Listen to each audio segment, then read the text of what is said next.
Good evening, everyone. It's been a long day. It's been a long day. It started off with some significant work getting some wholesale hand-painted pottery in here.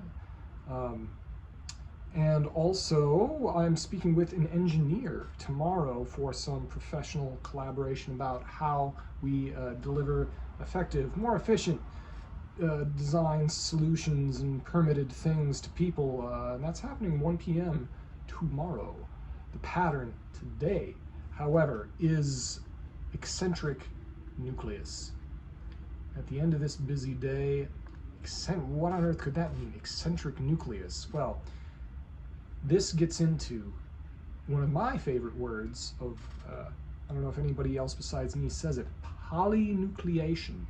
The idea of urban form having multiple patterns. What is that? How does it work? Why is it good? How does it benefit you? That's what we have coming up here on this pattern with Pattern a Day, where on the Living Process channel we go over Christopher Alexander and team's pattern language about how architecture and urban design solutions are typical problems are solved by adaptive geometric solutions. So, statement of the problem, what do they say? The random character of local densities confuses the identity of our communities and also creates a chaos in the pattern of land use.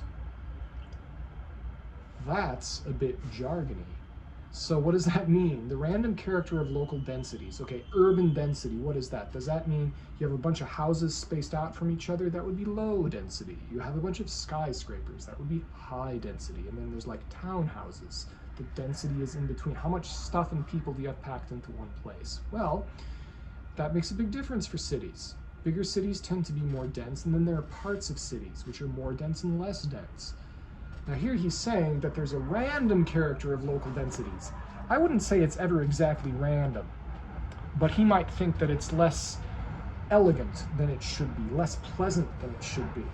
I think that makes sense. So, therefore, the solution, encourage growth and accumulation of density to form a clear configuration of peaks and valleys according to the following rules.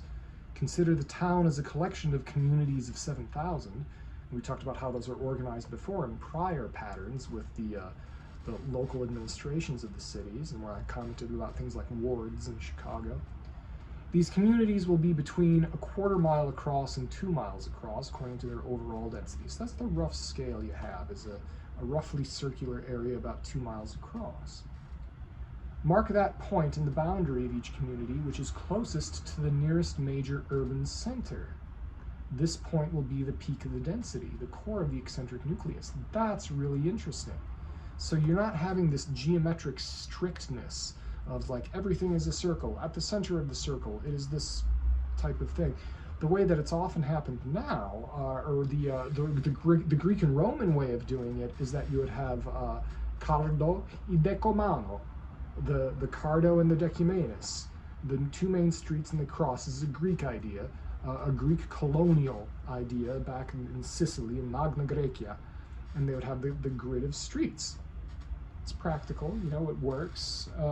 It's not always the best thing to choose, especially if your geography is different here. What Chris is talking about is that if you have your downtown here, you have a circular, generally a circular area, and then if you have your densest part of your downtown be the part of this where the dense part is closest to the downtown. And so then you can imagine, what if something was over here? It's going to point that way. What if something was down here? The center of it is pointing that way. So it's this.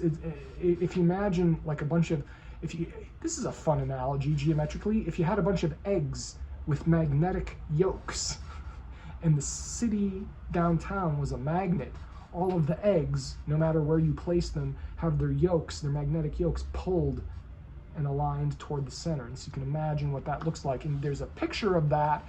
If you go back to the beginning of this video, the very, very important, in all of the patterns of pattern language, Chris wrote in the introduction that they found when they were creating this, and I find when I create a custom pattern language for somebody's house, that it really is in the drawing out of the diagram that you find out if it's actually worth being a pattern, if it's worth declaring it as a special solution that integrates with your other solutions, and it really helps the clarity of that. And that's why I have some little sketchy pencil things on the website. I've been working about how to make those look understandable and presentable, you know, because it's not always obvious how that works or what the best benefit is. So continue this high density to form a ridge around the boundary in a horseshoe fashion, with the length of the horseshoe dependent on the overall mean gross density at that part of the city. The bulge of the horseshoe toward the center of the region, so the horseshoe forms, I'll skip this because he's basically describing in a different way what I did with magnetic eggs. Coincidentally, this is a complete coincidence tangent, anybody who's familiar with the work on the Carolina Bays of the recent geologists and archaeologists and independent researchers, that the asteroid or comet impact around 12,000 years ago, there are certain parts, it created a big arc of secondary impacts or big chunks of ice. It was like splash comet impact on the ice goes kapoof, and then all the kapoof goes more than 1,000 miles to make this ring of secondary craters. These things are preserved. They're preserved in Nebraska, as well as, maybe it's this way, but I think it's this way for you. They're preserved in Nebraska, as well as preserved in North Carolina. And they are this kind of elliptoid shape with a ridge at one end.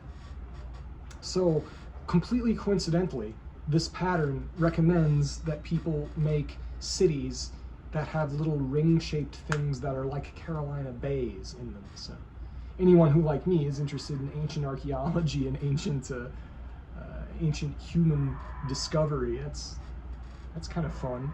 This being written in 1977, before anybody who wasn't a serious esoteric geologist was thinking about Carolina bays, you know, before you could find great lectures on YouTube very easily. Yep, so those are, that's a really interesting pattern, and I kind of, you can look with this pattern forward to the nature of order, really. This is one of the things where you can see the fundamental properties emerging. I have previous videos that talk about this. This is much more detailed in terms of design and design method, but anyone curious, ask me below. Like, share, and subscribe. Tell your friends about this if you think it's interesting. So what do we have coming up next? Tomorrow, 29, density rings. You can see. Now, what does that mean? That's clearer what that means when you think about this pattern, but what the next thing would mean is like tree rings, but density rings. High density, low density. Things like that. So, thank you for listening. And this being the evening, you didn't really have to guess my pipe if you looked real quick. It's the Peterson. So, it's time to stop working and clean your room, eh? That's what Peterson would say. So, all right. It's actually called Peterson. So, thank you.